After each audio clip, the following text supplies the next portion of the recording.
What's up with it, peeps? You know it's your boy doing what it do. Finna kick some motivational and some inspirational. You know how I get down. Coming from the 615, going across the globe. Maybe I might be right down the street from you. A city over, a state over, it don't matter. I am there with that news. I am there with that content. I am there with that sizzling, hot fish grease. Do you understand me? Do me a favor. Hit that like video, that thumbs up, share and subscribe. Hit your boy channel up. You can feel free to hit that PayPal up too. I try to keep it 100. You feel me? But I'm finna give you a little motivation, everybody, before we get into this Max Kellerman and Stephen A situation. Cause man, Stephen A, man, it just ain't what it is with Stephen A. It's just not what it is with Stephen A. But I'm gonna let this Farrakhan speak, give us a little insight. And we're gonna go right into it. Is that cool with y'all? Cool.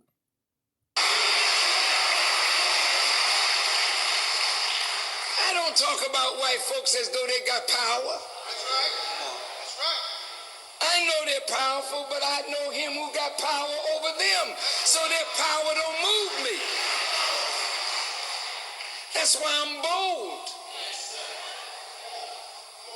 Because I know something. Not something, I know him. Who is in power. That's right. So why do I have to act like I don't know God? Come on.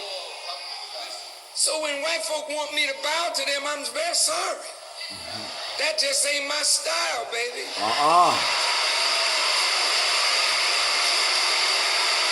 And they respect you too. They will respect you.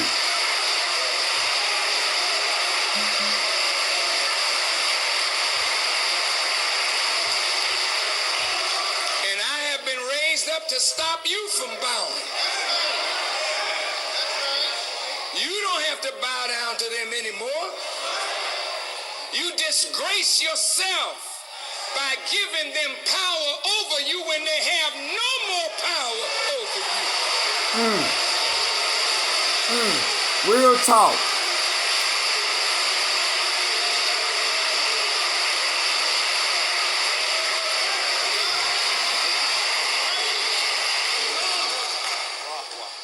The Holy Quran teaches, says when the matter is decided, the devil will say, I had no authority over you.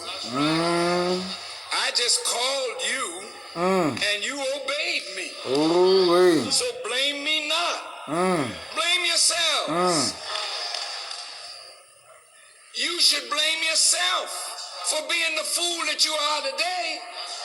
Because he has no more power to make you a fool, you submit to foolishness. And you allow a foolish man to make a fool out of you. See?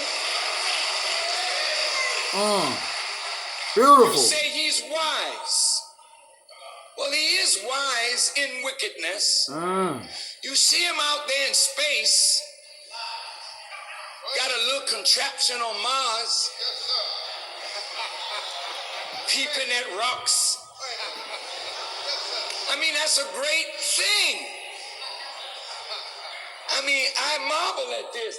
A man could send a contraption to Mars and peep at rocks. That's all, but heck, that's all right. But who is it that put Mars up there for him to peep at? We're going to get to the Stephen A. and what's his name in a minute, but this is just a good little something.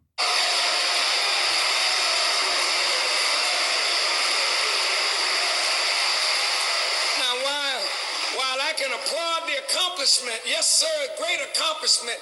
What should I do to him, for him, who has put Mars out there for you to look at? That's right. And then gave you some of the wisdom that would allow you to go out there and peep. Then the Holy Quran says, whenever God is getting ready to destroy a people, Not an individual, but to destroy a people. He gives them a peep into the heavens. So now you all getting a peep into the heavens. For what? So you can see the majesty of what you're fighting. That you can't win. White folk, you can only frighten these Negroes who don't know the power of God. Yeah, you finna see some Negroes that don't know the power of God.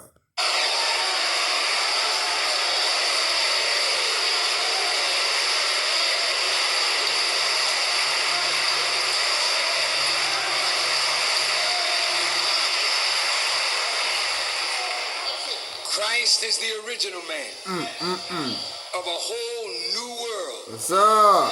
And that world starts in this way. In the beginning was the Word. And the Word was with God. And the Word was God. And the Word became flesh. And the flesh dwelled among men. And the light shined in the darkness, but the darkness comprehended it not. And he came unto his own, but his own received him not. Now what does all this mean? Well, I know we can quote it. We know it. But understanding, we don't quite have it. In the beginning, when was the beginning? What beginning?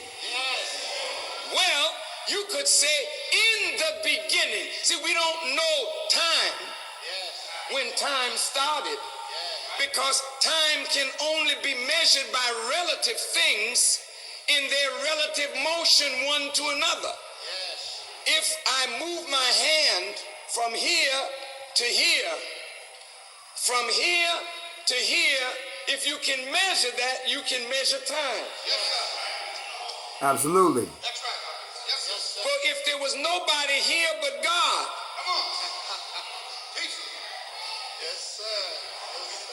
then we don't know when the beginning was. Because he was alone. But in the beginning was the Word. What Word? See, listen. He wanted the perfection of what he created. In the Quran it says, you can look at the universe, see if you can see any crookedness in it. And it says your eyes will come back tired, fatigued, because you can't find any crookedness in the creation.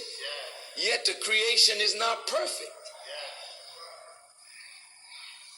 That's why he created the earth, but there's a wobble in the earth's motion. It's not a perfect motion. It's created and it has a pole coming through it that's imaginary, that's 23 degrees, 30 minutes to the plane of its orbit. So the earth makes 4 turns or dips, which give you your seasons, but it's oblong.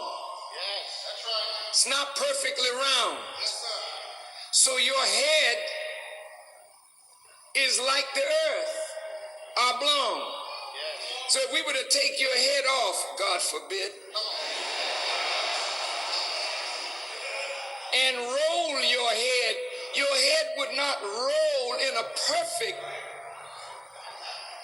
circle because it's oblong.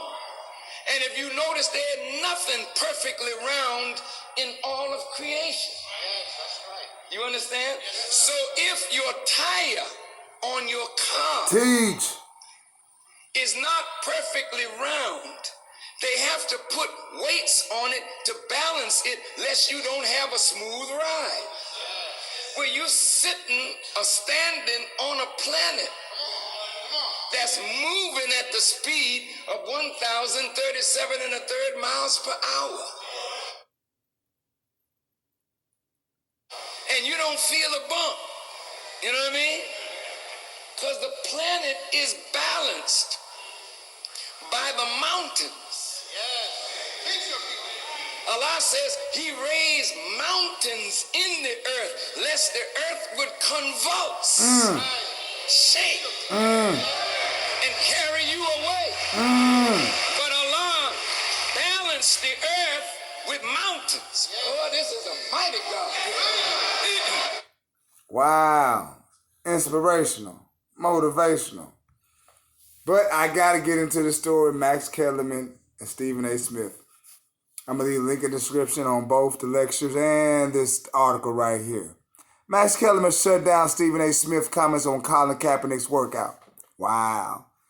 In a couple of days since Colin Kaepernick held his own Atlanta area workout away from the Atlanta Falcons practice facility on Saturday, we've been seeing multiple prominent NFL media personalities essentially carry water for the league. Both the pregame shows and CBS and NBC had decidedly pro-NFL stances, with Boomer Esiason even calling Kaepernick grievance against the NFL as a shakedown. And ESPN and Stephen A. Smith also blamed Kaepernick for how he didn't jump at the opportunity to participate in a hastily planned NFL workout with a sketchy waiver and no control over it, the video footage. Come Monday's edition, the first take, Coach Max Kellerman had an opportunity to respond to Smith's criticism. Kellerman addressed his own privilege as a white man while shutting down Smith's pro-argument. And I'm going to let that play too. I'm going to find that.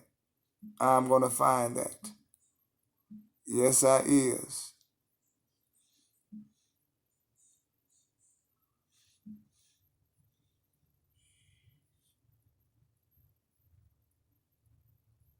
No, let me see. Oh, here we go. Right here. If I let that play. Let's rock and roll with it. This is the Nest Hub Max. Well, you know, do all that little advertisement crap. Ready for it to just move. Give me like 6 more seconds. We're going to rock and roll into it. Listen to the differences now. A workout was organized. Colin Kaepernick and his people, prior to Saturday, had been religiously pointing out that he wanted to work out. He wanted an opportunity to be in the National Football League. We all know it wasn't going to be ideal. We all know that he has no trust for the NFL.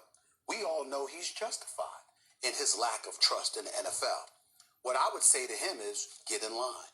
There's a whole bunch of people who play in the NFL that complain about the NFL, don't trust the NFL, but would still show up to a workout that And they sorry as hell. Come on now, Steven. Shit. 25 different teams showed up for if you wanted a job in the National Football League. And the fact that he did not show. And it ain't like what I got from Ticket TV. I'm going to leave a link in this description box too. NFL said this is going to be private. Then they going to release it all out to the public. That's bullshit. What? To me, eradicates his points altogether from the standpoint of the NFL, I'm looking for a job, running from the truth and all of this nonsense. His I have a dream speech that he gave to the media and the public Saturday. I want to hear that. It's too late for all of that. Here's the reality. 25 different teams showed up. A lot of them were African Americans. A few of them were in the GM pipelines to become GMs in the National Football League, because that's an issue that we'll get into at another time. Colin Kaepernick elects not to show up. Supposedly it's because of a waiver.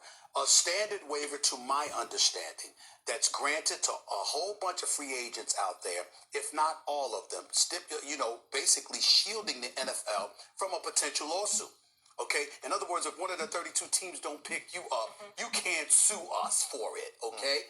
Now, Colin Kaepernick's side, they have their version of that. Here's my bottom line point. At 2:30, 1/2 hour before your workout was scheduled, was when the league and the team officials were informed that you would not be appearing and that you had moved the workout 51 miles away near the airport in Riverdale, Georgia, okay, at a high school. Well, guess what? You go to the high school. First of all, it's a public high school. And anybody that knows anything about a public high school, you can't just show up on the field with an organized workout. You got to get, whether it's the superintendent or the school or whomever, you got to get permission for that to happen, which means Like he can. why was the NFL finding out about that a half hour before your workout was scheduled? Then you show up there's a whole bunch of people in Kaepernick jerseys, wearing, I'm with Cap, or those that didn't have on those jerseys were wearing shirts that said, I know my right. So clearly that was organized. You got security there. You got videographers there. You got all of these. You got all of this stuff there. It was planned. Well, if it was planned and you knew what you were going to do, why did they find out a half hour before your workout? These are all questions. I don't know the answer, but these are all questions. At the end of the day, you had an opportunity to show up for a workout. And oh, by the way, you showed up in a Kunta Kinte shirt. That's what you did for owners that you want to play for. Whether you like it or not. That was his original name. Oh, shut up, man. You old coon-ass fool. When you want a job, these are not things that you do. Because if you do them, chances are an employer is not going to choose to employ you. That's the reality. I'll leave the floor to y'all because we got too much to get into with the three of us here. I want to address that. I have some things to say. First, I want to address that. The fact that the NFL has a de facto monopoly. I heard you earlier today on Get Up, Stephen A., talking about go play in the CFL. The fact that they have a de facto monopoly over professional football in this league, Professor Molly, puts more of an onus on the NFL to do the right thing, not on Kaepernick to kowtow to them. Right. That's the first thing. Secondly, who cares if he's wearing a Kunta Kinte t-shirt? Like, is our original sin in this country slavery, yes or no? Is that the reason? Man, oh my God, kids, oh. Yes or no? Because of the power structure, yes or no? Yes, of course it is. That's the very thing that's related to the reason Kaepernick was protesting in the first place. So what if he shows up with the Kunta Kinte t-shirt? That's number one. Number two. Like, is he supposed to be like, oh, so thankful for the opportunity where he's been denied his right to work on the merits? Goodell has claimed this is a meritocracy. On the merits, no one in the world says he's not one of the best 64 quarterbacks in the world, hasn't had a job in 3 years. So thank you so much for finally trying to do the right thing in a roundabout way. And was the NFL trying to do the right thing? Well, you said your understanding is it was a standard waiver. That's the NFL's understanding. My understanding is it was not a standard waiver. That's Kaepernick's people's understanding. And by the way, if one of the points is that the NFL is indemnified not just from injury, but from other things, which would mean Kaepernick could not sue them or a suit could not be brought against them going forward for the way he has perhaps had his rights trampled or in some way not respected by the NFL since the settlement, then this whole dog and pony show, if that's what it was settlement. Thank you, settlement. To smuggle that in under the radar. Now, is that the case, or is Jay-Z and the NFL, they're all actually telling the truth? I don't know, but Jay-Z wants to be an owner in the NFL. I have a lot of respect for Jay-Z and what he's trying to do, but that makes him not the most reliable narrator in the... Man, you know what? I'm going to stop right there. I'm going to leave the link in the description box. Man, Max killed him. Max killed Stephen A. Max killed him. Killed him. Now, leave me some comments in the description box. Like this video, share, subscribe. Peace in the bottle high grease.